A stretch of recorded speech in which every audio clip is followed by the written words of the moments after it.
Halo semuanya, ngomongin soal new normal yang akan kita jalani sebentar lagi, terutama yang ada di daerah Jakarta. PSBB sedang masuk dalam masa transisi, lalu kita akan segera kembali ke rutinitas kita bekerja. Beberapa orang sih ya, gue sendiri masih termasuk orang yang kerja di rumah, karena sekolah gue belum bisa aktif lagi. Banyak banget faktor yang harus kita perhatikan ketika new normal ini ada. Yang paling penting tentu saja adalah tentang protokol kesehatan, yang artinya kita setiap hari harus pakai masker dan harus bawa hand sanitizer, harus cuci tangan sering-sering, nggak boleh deket-deket sama orang. Yang dulunya ketika COVID ini baru muncul di Indonesia, orang-orang selalu bilang nggak usah pakai masker kalau lo nggak sakit. Yang penting lo cuci tangan aja, dan lo kalau bersin itu jangan nggak ditutup, harus ditutup gitu. Dan sekarang semuanya udah berubah, semua orang sekarang harus pakai masker, mau yang sehat apalagi yang sakit malah nggak boleh keluar rumah, di rumah aja. Ini akan menjadi sesuatu yang sedikit menyeramkan gak sih buat kita ya, terutama yang nggak pernah mengalami masa pandemi sebelumnya. Ngelihat orang-orang di mana-mana pakai masker, mungkin orang juga jadi nggak pengen salaman sama kita, nggak pengen deket-deket sama kita. eh Ya, nanti mungkin kalau kita harus terpaksa harus makan di luar, juga akan melihat jarak yang begitu nyata di depan kita gitu ya. Dan ini menjadi sesuatu yang baru untuk kita, entah sampai kapan, entah mungkin sampai akhir tahun ini atau mungkin sampai tahun depan, karena tidak ada kepastian apakah Indonesia akan benar-benar terlepas dari corona atau tidak. Maksudnya akan terlepas dalam waktu dekat atau tidak.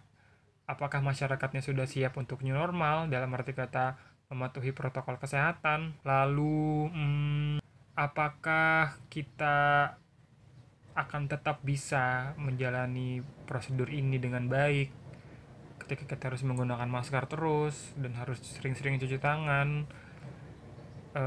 Selain rutinitas itu, yang paling penting adalah kita tetap sadar bahwa dengan kita melakukan itu berarti kita juga eh, mengambil andil dalam kesehatan orang lain, karena kita meminimalisir mungkin kalau kitanya sakit jadi tidak menularkan ke orang lain, begitu juga sebaliknya.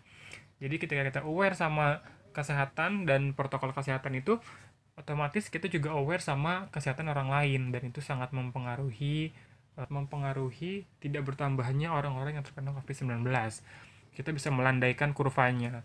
Lalu pelan-pelan nanti kurvanya turun, turun, turun, dan kita dapat 0 kasus mudah-mudahan. Gue mau menyampaikan banyak keresahan gue sih selama di karantina di rumah ini.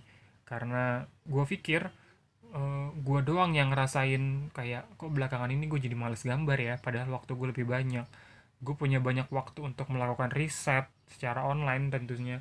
Gue punya banyak waktu untuk mengerjakan project-project gue yang gak bisa gue kerjain kalau gue uh, ngomik sambil kerja. Tapi nyatanya ketika di karantina ini, kekuatan atau keinginan gue untuk berkarya, bukan keinginan gue untuk menggambar lah terutama, itu menjadi sangat sedikit sekali.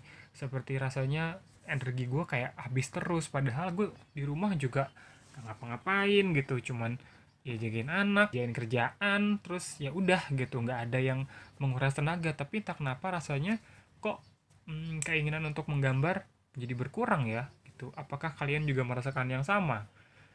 Itu pertanyaan gue kemarin. Ternyata gue mendengarkan podcastnya Bang Raditya Dika sama Bang Rian, kan itu animatornya Nusa dan Rara juga merasakan hal yang sama. Gue sempat baca juga kemarin di timelinenya di Facebook, siapa ya kalau nggak salah, siapa ya, Mas Weta kalau nggak salah, itu juga bilang katanya dia juga jadi sedikit kayak agak-agak males-malesan gitulah ya, jadi ngegambar tuh jadi agak sedikit berkurang gitu keinginannya. Nah, ini tentunya jadi sesuatu yang berbahaya ya kalau untuk orang seni seperti kita ini yang berkecimpung dalam dunia seni ini. Ketika mood kita berantakan, ketika mungkin ini bisa dibilang mungkin kita merasa seperti terpenjara ya, walaupun kita di rumah gitu, tapi kita nggak bisa, biasanya mungkin bisa keluar sebentar ke kafe, cari referensi atau cuman sekedar cari udara segar aja. Tapi sekarang jadinya semua jadi terasa terkungkung gitu ya. Nggak tahu deh gimana caranya supaya bisa balik lagi moodnya seperti dulu. Gue udah melakukan banyak hal sih. Misalnya kayak ya mulai dari ketika gue bosan gambar gue main gitar, ketika gue bosan main gitar gue ya keluar sebentar ke area rumah aja gitu, tapi tetap kayaknya rasanya kurang gitu ya, pengennya cuma tidur-tiduran, pengennya jadi eh, nggak produktif, malah pengennya main game aja. Bahkan main game pun sekarang, main PS4 pun sekarang buat gue udah sedikit bosen. Kalau main nggak bareng temen tuh gue nggak pengen main PS4 lagi gitu, padahal PS4 gue beli untuk nemenin gue kerja di rumah aja. Nyatanya malah bosen juga gitu ya. Ya semoga teman-teman yang ngerasain apa yang gue rasain juga bisa terlepas dari perasaan seperti ini. Mungkin ini nggak lama, mungkin ini juga seperti penyesuaian diri kita, diri gue lah ya. Ketika sudah terlalu lama di rumah mungkin badan butuh sedikit penyesuaian supaya otak bisa kembali mempush mempush badan gue supaya bisa gerak gitu, bisa bisa ngerjain kerjaan. Itu aja sih paling.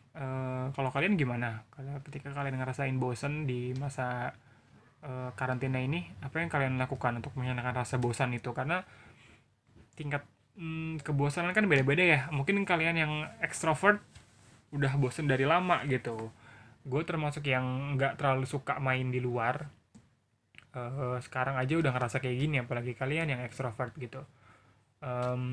Kalau kalian punya masukan soal solusi gimana caranya supaya kalian gak bosan di rumah aja, apa yang kalian lakukan, dan ketika udah datang di masa yang sangat suntuk sekali, apa yang kalian lakukan supaya kalian bisa sedikit bersemangat dan mungkin bisa kembali beraktivitas seperti biasa. Boleh dijawab di komen di bawah sini. Thank you banget yang udah dengerin gue ngomong, random banget. Sorry berantakan karena gue jarang banget ngomong depan kamera kayak gini. Sampai ketemu lagi di mungkin video berikutnya. Bye, stay safe, stay sane.